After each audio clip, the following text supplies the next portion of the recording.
क्या आपने कभी सोचा है कि जंगलों में आग कई दिनों तक लगातार कैसे जलती रहती है? क्या आपको पता है जंगल में आग लगने के पीछे खुद जंगल में रहने वाले पक्षियों का ही हाथ होता है? क्या आप इस बात पर विश्वास करेंगे कि पक्षी जंगल में आग को बढ़ाने का काम करते हैं? ये सुनने में थोड़ा अजीब है कि पक्षी जंगल में आग बढ़ाने या कई मौकों पर आग लगाने का काम करते हैं, लेकिन सच यही है और ये बात प्रूव भी हो चुकी है कि खुद जंगल में रहने वाले पक्षी ही अपने घरों में आग लगाते हैं। अब आप सोच रहे होंगे कि पक्षियों को तो आग लगानी आती नहीं है, फिर वो कैसे इतना बड़ा काम कर सकते हैं? हम आपको बताएंगे और साथ में ये भी कि जिन पक्षियों को हम प्यारा और सीधा समझते हैं वो कितने मतलबी होते हैं, जो सिर्फ अपने बारे में सोचकर जंगल में रहने वाले दूसरे पक्षियों की जान को खतरे में डाल देते हैं। आग बढ़ने से पहले, मेरा मतलब है कि आगे बढ़ने से पहले बस आप जल्दी से हमारे चैनल को सब्सक्राइब कर दीजिए ताकि ऐसी अमेजिंग और इंटरेस्टिंग वीडियोस आपसे छूट ना जाए। तो ये बात है 1980 की, जब एक फायर फाइटर कैकडू नेशनल पार्क में आग बुझाने पहुंचा था। यहाँ उसने ऐसा कुछ देखा जिसको देखकर वो हैरान रह गया। उसने देखा कि एक पक्षी सुलगती हुई एक पेड़ की लकड़ी को चोंच में उठाकर ले गया और ऐसी जगह पर उस लकड़ी को गिरा दिया जहाँ आग नहीं थी, और उस सुलगती हुई लकड़ी की वजह से उस जगह पर आग लग गई। पहले तो उस फायर फाइटर को लगा ये शायद गलती से हुआ होगा, हो सकता है ये पक्षी इस लकड़ी को अपना घोंसला बनाने के लिए ले जा रहा हो, और जब उसको इस बात का एहसास हुआ कि इस लकड़ी में आग है तो उसने लकड़ी के उस टुकड़े को फेंक दिया होगा। लेकिन थोड़ी ही देर बाद ये बात एक पक्षी ने फिर से दोहराई। तब जाकर उस फायर फाइटर को लगा कि शायद ये पक्षी जानबूझकर ये हरकत कर रहे हैं। तो क्या पक्षी इतने समझदार होते हैं, या फिर क्या पक्षी इतने नासमझ होते हैं कि उनको आग लगने के नुकसान या परिणाम के बारे में पता ही नहीं होता? व्हाइट काइट, ब्लैक काइट और ब्राउन फैल्कन वो पक्षी है जो जंगलों में आग लगाने का या फिर आग को बढ़ाने का काम करते हैं। अब आप सोचेंगे कि ये पक्षी आग लाते कहाँ से है, क्योंकि ना तो इनको माचिस जलाना आता है और ना ही ये पत्थरों को पकड़कर आग जला पाते होंगे। तो इसका जवाब है बिजली। जब बिजली कड़क कर जंगलों में गिर जाती है तो जंगलों में आग का कारण बनती है, जिसके बाद ये तीनों पक्षी उन आग के लपटों के कम होने का इंतजार करते हैं ताकि ये लकड़ियां उठाकर दूसरी जगह फेंक सके, और फिर ये तसल्ली से बैठकर पूरा नजारा देखते हैं। अब यहाँ सवाल उठता है कि जंगलों को, जिनको लाखों पशु पक्षियों का घर कहा जाता है, ये उसमें भला आग क्यों लगाते हैं? क्या जंगलों की आग को देखकर और उन जानवरों को जलता हुआ देखकर इन पक्षियों को मजा आता है? आखिर ये आग में घी डालने का काम क्यों करते हैं? इसका जवाब जानकर आपकी आंखें खुली की खुली रह जाएंगी। जब आग जंगल में फैल जाती है तो ये पक्षी चौकन्ने होकर नजर रखते हैं कि आग से बचकर कौन कौन से जानवर कहां से जंगल से बाहर निकल रहा है, जिससे ये उनको नोच कर खा सके।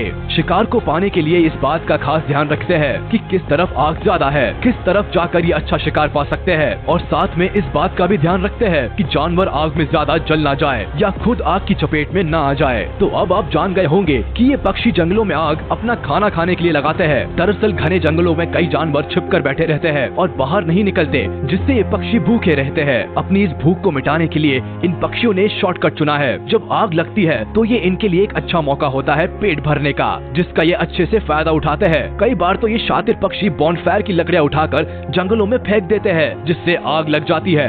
साइंटिस्ट को तो इन पक्षियों के इस आग लगाने वाले कारनामे के बारे में कुछ समय पहले ही पता चला है, लेकिन ऑस्ट्रेलिया के इंडिजिनस लोगों को इस बारे में पिछले 40,000 सालों से पता है। ये बात फिर से चौंकाने वाली है कि जिस बात के लिए साइंटिस्ट सोचते रह गए, उस बात को बिना पढ़े लिखे लोगों ने 40,000 साल पहले ही जान लिया था। तो इसका मतलब है कि ये पक्षी हजारों सालों से इसी तरह जंगलों में आग लगाकर अपना पेट भर रहे हैं। एक तरह से देखा जाए तो ये गलत है, लेकिन ये पक्षी अपना पेट भरने के लिए ऐसा करते हैं। अगर इस नजरिए से देखा जाए तो ये सही भी है। और सबसे बड़ी बात तो यहाँ ये है कि हम इन पक्षियों की तबाही मचाकर पेट भरने के लिए नहीं कोस सकते, क्योंकि कहीं न कहीं इंसान भी तो यही करते हैं। हम लोग भी अपने फायदे के लिए जंगलों को खत्म करते जा रहे हैं, बिना ये सोचे कि इन जंगलों को खत्म करने के बाद जंगलों में रहने वाले जानवरों का क्या होगा। हो सकता है पक्षियों ने भी ये काम करना इंसानों से ही सीखा हो।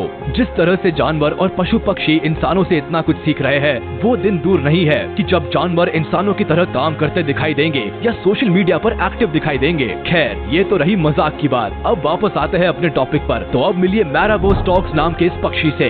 ये भी बहती हुई गंगा में हाथ धोने वाले पक्षी है। जब व्हाइट काइट, ब्लैक काइट और ब्राउन फैल्कन आग लगाते हैं तो ये पक्षी आग लगने वाली जगह पर जाकर इंसेक्ट्स को अपना शिकार बनाते हैं। ये बर्ड्स कीड़े मकोड़े खाना पसंद करते हैं और जली हुई जगह से ज्यादा अच्छा खाना इनको और कहाँ मिलेगा, तो ये आग का पीछा करते हुए पहुँच जाते हैं ऐसी जगह पर जहाँ उनको पेट भर के लिए खाना मिल सके। केवल पक्षी ही आग का फायदा उठाकर अपना पेट नहीं भरते, बल्कि बेर और रैकून भी ऐसे ही करते हैं। ये दोनों जानवर भी आग से भाग रहे जानवरों को अपना शिकार बनाते हैं।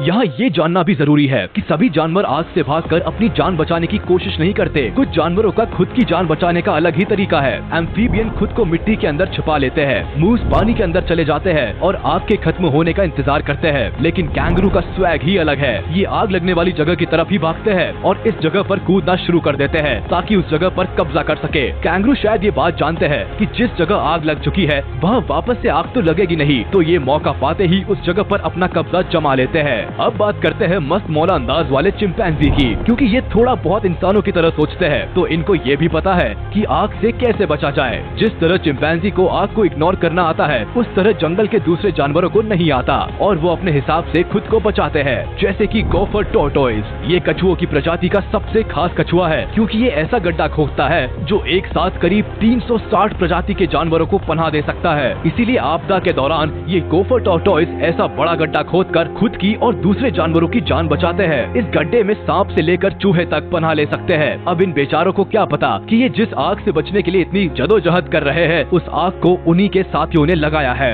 ये तो बात हुई जंगलों की। अब आपको बता दे कि पावर हाउस में आग लगाने वाले भी यही पक्षी होते हैं। अभी जिस पावर हाउस को आप देखते हैं वो तो काफी सिक्योर है, लेकिन पहले के पावर हाउस ऐसे नहीं थे। आपने देखा होगा कि बिजली के तारों पर कई पक्षी बैठे होते हैं। जब ये इन तारों के पास से उड़ते थे तो इनके पंख तारों पर लग जाते थे, जिससे चिंगारी निकलती थी और आग लग जाती थी। अब आपको लेकर जाते हैं और भी पुराने समय में, जब बर्ड्स का इस्तेमाल किसी शहर को अपने कब्जे में लाने के लिए किया जाता था। पुराने समय में ओल्गा नाम की प्रिंसेस थी जो कीवान रस शहर पर राज करती थी। उन्होंने एस्कोरिस्तान शहर पर कब्जा करने के लिए बर्ड्स का इस्तेमाल किया था। प्रिंसेस ओल्गा ने अपने प्रदेश के हर घर से 3 पिजन और 3 स्पैरो मांगे। शहर के लोगों को भी ये कोई बड़ी डिमांड नहीं लगी, तो उन्होंने अपनी राजकुमारी की बात सुनते हुए 3 पिजन और 3 स्पैरो उनको दे दिए। प्रिंसेस ने चालाकी दिखाते हुए सभी पिजन और स्पैरो के पैरों पर कपड़ा बांधकर उसमें आग लगा दी और एस्कोरिस्तान शहर की तरफ छोड़ दिया। शहर में आग लग गई और वहाँ रहने वाले लोगों को रातों रात शहर छोड़कर जाना पड़ा और प्रिंसेस ओल्गा ने पूरे शहर पर कब्जा कर लिया।